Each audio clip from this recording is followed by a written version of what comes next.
복음은 흔히 영적 복음서다 그래갖고 다른 복음서 마태, 마가, 누가복음하고 달리 이 요한복음에서는 처음 시작부터가 태초에 말씀이 계시니라 이 말씀이 하나님이시다. 그래서 예수 그리스도의 신성부터 시작하는 그 복음서입니다. 성격이 확연히 다릅니다. 다른 복음서하고.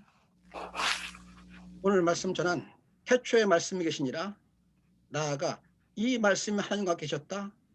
중요한 포인트. 말씀이 곧 하나님이시니라. 다음 이 말씀이 육신이 됐다. 그 말이 곧 예수 그리스도 아닙니까? 말씀이 육신이 되신 분. 말씀이 육신이 되어 우리 가운데 거하심에 우리가 그의 영광을 보니 누구요? 아버지의 독생자 예수 그리스도의 은혜와 진리가 충만하더라. 무슨 말씀이십니까? 이 말씀을 한마디로 요약하면 우리 신앙, 우리가 믿는 그리스도 예수 그리스도를 믿는 우리 신앙의 근본은 말씀이라는 말입니다. 말씀이신 하나님, 그 하나님이 육신이 되어 육신으로 강생하사 인간의 몸으로 강생하셔서 우리한테 오셔서 우리를 구원해 이끄시는 그 은혜와 진리가 충만하다는 구절이 오늘 요한복음 1장 1절과 14절의 말씀입니다. 하나님의 말씀은 반론의 여지 없이 우리 그리스도 신앙의 근본입니다. 핵심이고 말씀 자체가 곧 우리의 믿음입니다. 이 말씀은 그리스도 신앙에 국한되지 않습니다. 잘 알고 있는 지난주에 옥현호 형제님, 제가 갑자기 옥현호 이름이 나오죠. 옥현호 형제님 지난주 설교하시면서 창세기 1장 1절 하셨죠. 태초에 하나님의 천지를 창조하시니라. 그 다음 구절이 뭔가요? 바로 그때도 하나님이 빛이 있으라 하심에 빛이 있었다라고 말씀하신 건 하나님의 말씀은 이렇게 능력, 권능의 근본이기도 합니다. 믿음의 근본이요 또한 하나님의 권능, 능력의 근본이기도 합니다. 동시에 이 말씀은 우리가 잘 알고 있는 것도 하나 있습니다. 하나님의 말씀은 살아있고 활력이 있어. 잘 알고 있는 구절이죠. 살아있고 활력이 있다는 말씀은 성령의 역사입니다. 이 말씀에서 이처럼 우리는 예수 그리스도와 하나님, 성령 모두가 만나지는 그리스도 신앙의 그야말로 보배입니다. 이 말씀은. 이를 요약해서 바울 사도는 아주 정확하게 한마디로 지적했습니다. 너무 정확한 바울 사도의 선언입니다. 믿음은 들음에서 나며 들음은 그리스도의 말씀에서 말미암느니라. 그 말은 결국 그리스도의 말씀을 듣는 것이 바로 듣는 것이 믿음이다 이 말입니다. 믿음에 대한 가장 명백하고 뚜렷한 정의가 바로 바울서의 그 고백에 가상합니다. 이 믿음이 신앙의 근본이라는 것에 대해서는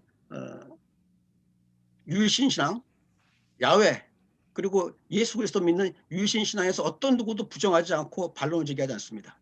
말씀 신앙의 근본이다. 유대인들도 그러지 않았습니까? 유대인들은 율법을 주야로 묵상하며 율법을 생명처럼 여겼고 율법을 하나님처럼 동일시했습니다. 절대시했던 게 유대인들입니다.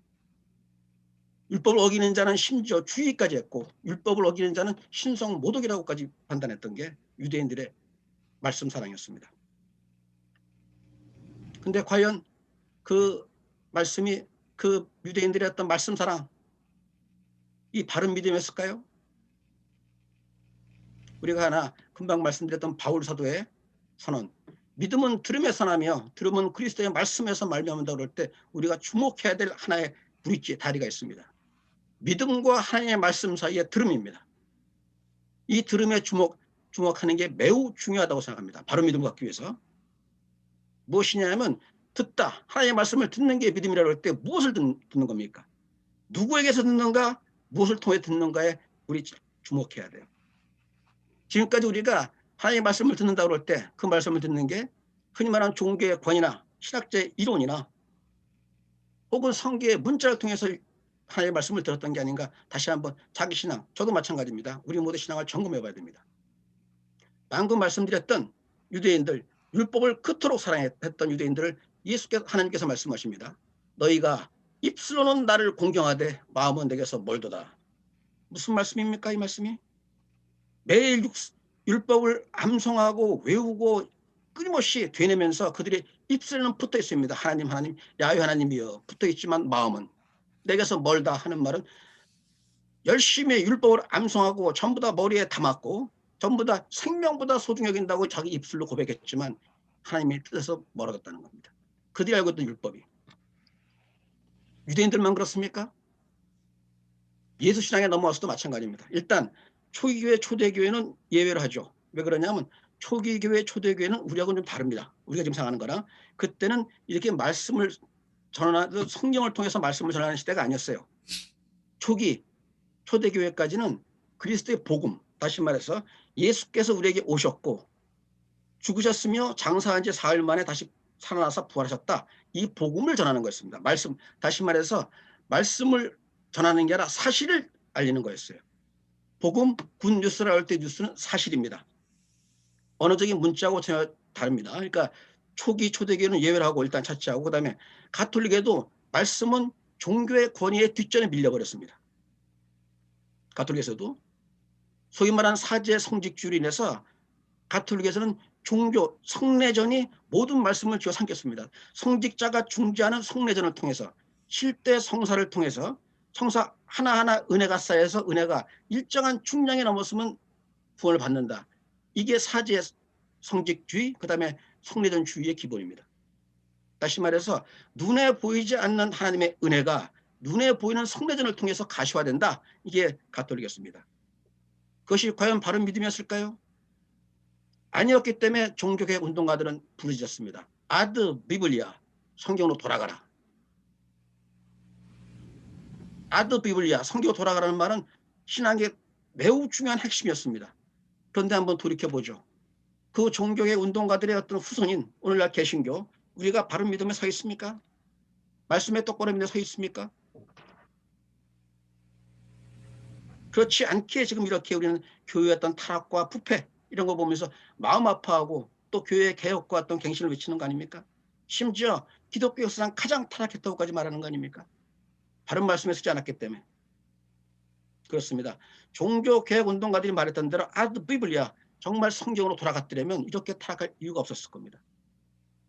어디에서 문제가 있었을까요? 종교개혁운동가들의 말은 일단은 아드 비블리아에 옳았습니다. 그 다음에 말합니다. 이들은 예수 시대, 만인제사장 시대에 모든 성도들이 구원 얻을 수 있는 천국 열쇠를 다 소유하고 있다. 다시 말해서 만인제사장이기 때문에 모든 성도가 다 천국 열쇠를 쥐고 있다. 소유하고 있다. 그러나 그 천국 열쇠의 사용은 제한되어 있다. 누구에게? 목사에게 제한되어 있다. 이게 종교개혁운동가 루터의 말이었습니다. 나름대로 당시의 교회의 질서를 얻고자 하는 어떤 기대였을 겁니다. 문제는 목사에게만 천국열쇠 사용권, 다시 말해서 말씀에 대한 해석과 적용의 모든 권이 강단의 독점이 지어지면서 다시 중세 사제의 성직주의와 똑같은 목사 성직주의로 퇴행한 게 저는 오늘날 교회의 어떤 일탈 그리고 타락의 원인이라고 보고 있는 겁니다. 도대체 무엇 때문에 말씀에서 벗어났을까요? 아까 말씀드렸던 우리 유대인들의 율법을 그토록 사랑했던 유대인한테 한번 예를 들어볼까요? 한 가지 예를 들겠습니다. 예수께서도 엄히 질타하셨던 안식일에 대해서 말씀드리겠습니다. 안식일은 무엇입니까? 안식일의 기원은 창세기 2장 1절부터 3절입니다. 하나님께서 6일 동안 천지 만물을 지으시고 7일째 안식하셨다. 그 다음에 2절입니다. 창세기 2장 2절에 나오는 이겁니다. 하나님이 그 7째 날을 복되게 하사 거룩하게 하셨으니 여기에서 근거한 겁니다. 안식. 유대인들은 유대 율법주의자들은 이 말씀을 거룩하게 한다는 이 의미를 어떻게 해석했습니까? 아무것도 하지 마라. 아무것도 하지 않는 게 거룩한 걸 받습니다. 예수께서는 말씀하십니다. 그날을 거룩하게 하는 것은 아무것도 하지 않는 게 아니라 하나님의 뜻에 따라 선한 일을 하는 것이다. 따라서 죽어가는 자를 살릴 것이며 병든 자를 고치게 하라. 그것이 하나님의 뜻이다. 거룩의 의미를 같은 말씀을 두고 누가 하느냐, 무엇을 통해서 우리가 듣느냐에 이렇게 달라지는 거였습니다. 종교의 전통과 전통, 그 다음에 권위에 따라서 안식을 아무것도 하지 말라고 했을 때 예수께서는 말씀하십니다. 진정 거룩하게 하는 것은 그날 선한 일을 행하는 것이다. 라고 말씀하셨습니다. 우리가 잘 알고 있는 고르반도 마찬가지입니다. 고르반 장로들은 그 당시 유대인들은 말했습니다. 내가 고르반을 하나님께 바치기만 하면 내 아버지를 공경하지 않아도 된다. 부양하지 않아도 된다. 아버지를 물질로 보양하지 않아도 된다고 말했습니다. 그때 예수께서 말씀하십니다. 너희는 장로의 전통으로 하나님의 계명을 폐하는도다. 무슨 뜻입니까? 이런 경우는 장로의 전통으로 하나님의 말씀이 무너지는 경우가 있습니다. 오늘날도 마찬가지입니다. 하나님의 말씀은 서두에 말씀드렸습니다. 신앙의 근본이며 능력의 원천임에도 불구하고 이 말씀이 우리에게서 멀어져 있는 겁니다. 왜냐하면 이유가 무엇일까요? 우리도 모르는 사이에 우리가 성경을 열심히 읽고 말씀을 듣는다고 하면서 정작 내가 신앙의 주체가 되지 못한 것입니다. 다시 말해서 강단에서 말씀을 선포하면 그 말씀이 곧 하나님의 말씀이라고 동일시해버리는 또 다른 성직주의에 빠져있는 의존신앙에 빠져있기 때문입니다. 우리가 만인 제사장 시대의 성도 하나하나가 진정한 제사장으로서 당당히 구원의 길로 나아갈 수 있다면 우리가 신앙의 주체가 돼야 됩니다. 주체가 된다는 것은 말씀드렸던 말씀 안에서 우리는 종교의 교리나 신학의 이론을 만나는 게 아니라 하나님을 만날 수 있어야 됩니다. 말씀하시는 하나님을 만날 수 있어야 됩니다. 그때 나한테 비로소 변화가 있는 겁니다. 그래서 예수께서 말씀하십니다.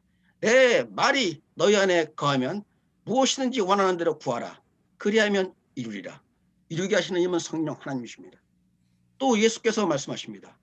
너희가 내 말에 거하면 참으로 내 제자가 되고 너희가 진리를 알지니 진리가 너희를 자유케 하리라.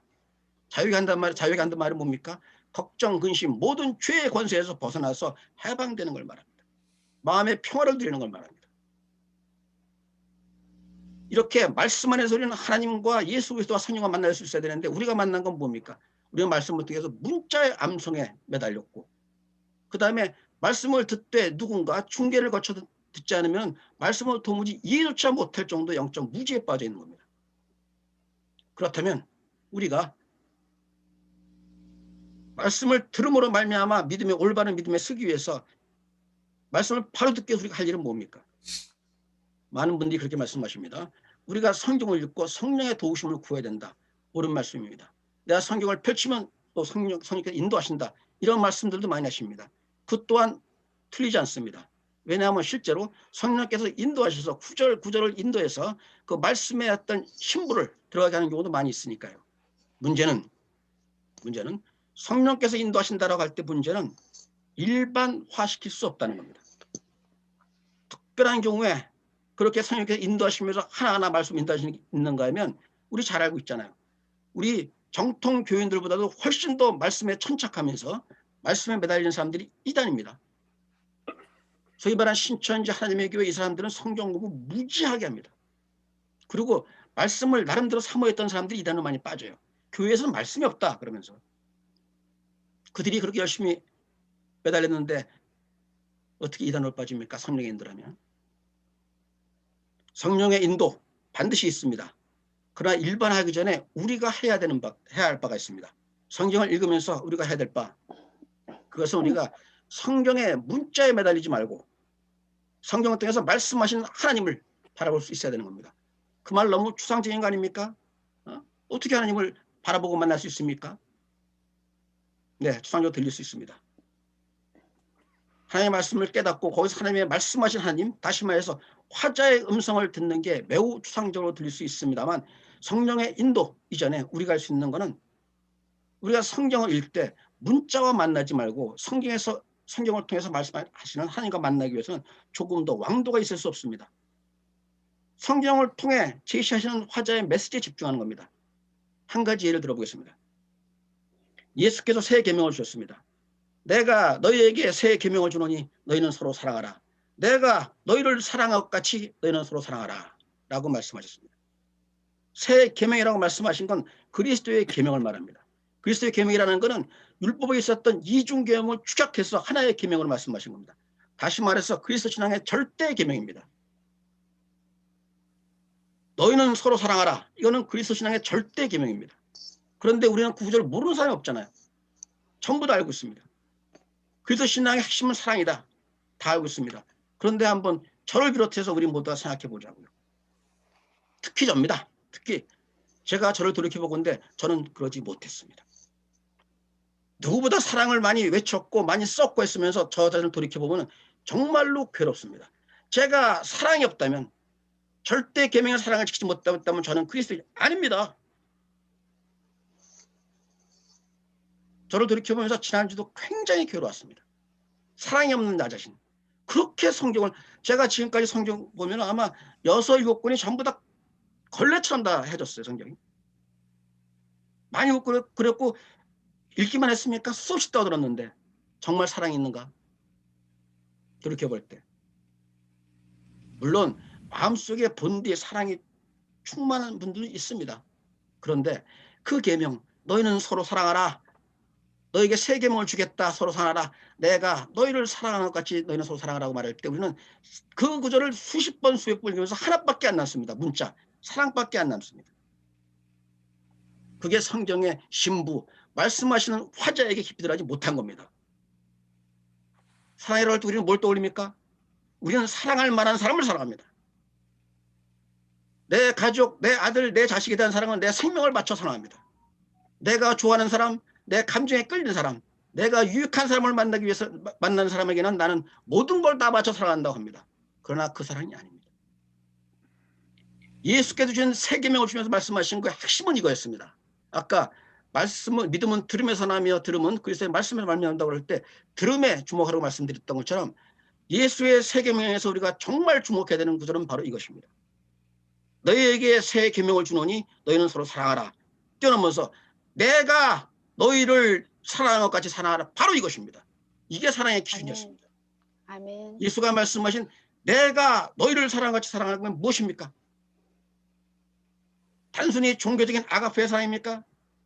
우리는 아가페 사랑에 다가가지 못합니다. 아가페 사랑에 보여준 그 사랑을 통해서 우리는 희생적인 사랑, 다시 말해서 내가 받고자, 너한테 사랑을 베풀어 내가 받고자 얻고자 하는 사랑이 아니라 주는 자가 복이 있다고 말씀하는 것은 주는 사랑이 되어야 되는 것입니다. 아가페 사랑 차치하고 정말 핵심적인 것은 예수께서 본을 보이신, 육신을 입고 세상에 오신 예수께서 본을 보이신 사랑은 차별 없는 사랑이었습니다.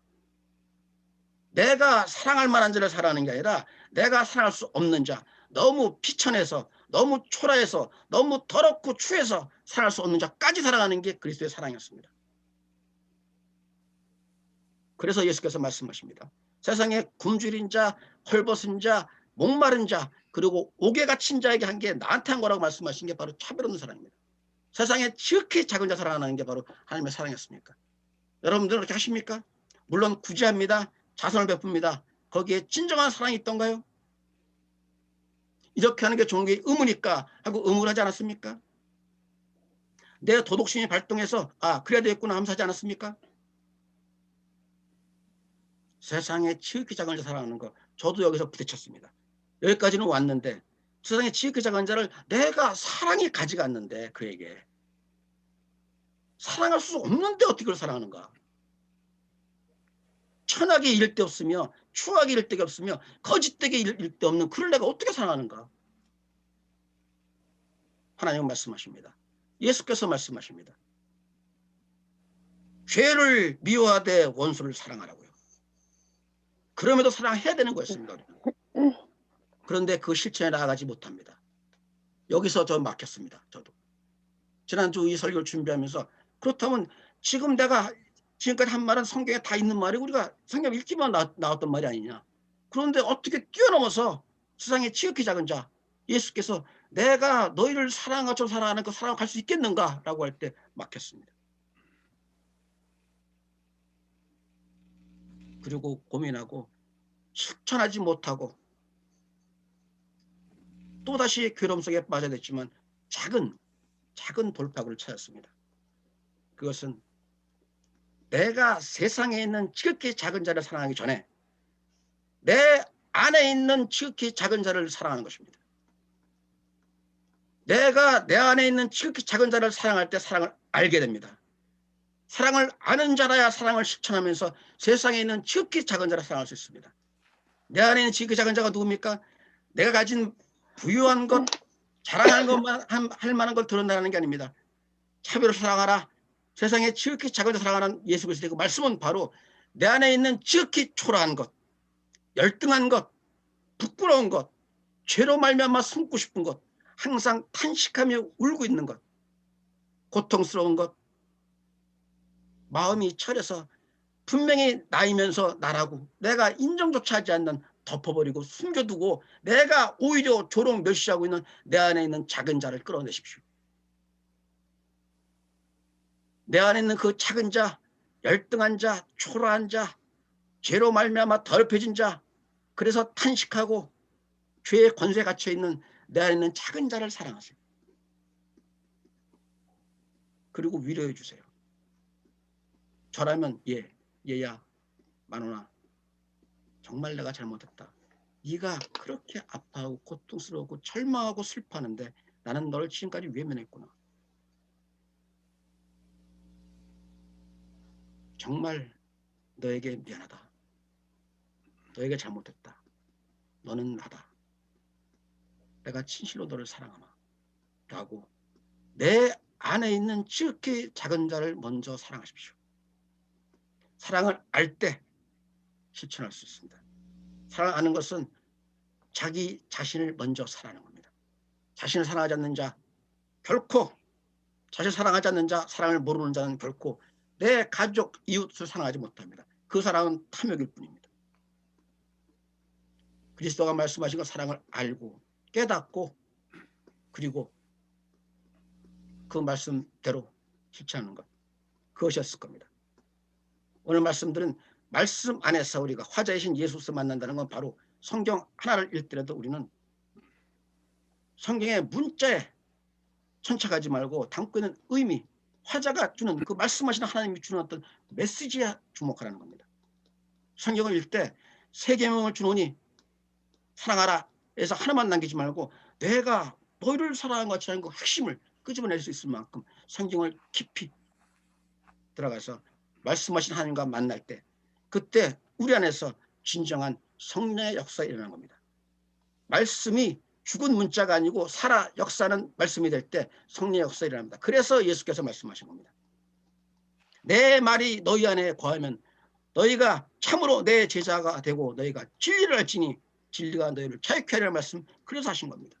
또한 예수께서 내 말이 너희 안에 거하면 무엇이든지 구하라 그리하면 이루리라 말씀하신 이루리라, 이루어지는 건 성령의 역사입니다. 그 성령의 역사 이루어지는 것은 바로 말씀 안에서 말씀하시는 하나님을 만날 수 있을 때입니다. 그 말씀을 만나기 위해서 우리는 조금 더 지금까지 우리가 타성적으로 해왔던 신앙생활에서 조금 더 방향을 바꿔서 말씀에 집중하는, 말씀하신 하나님에 집중하는 우리 신앙이 되기를 바랍니다.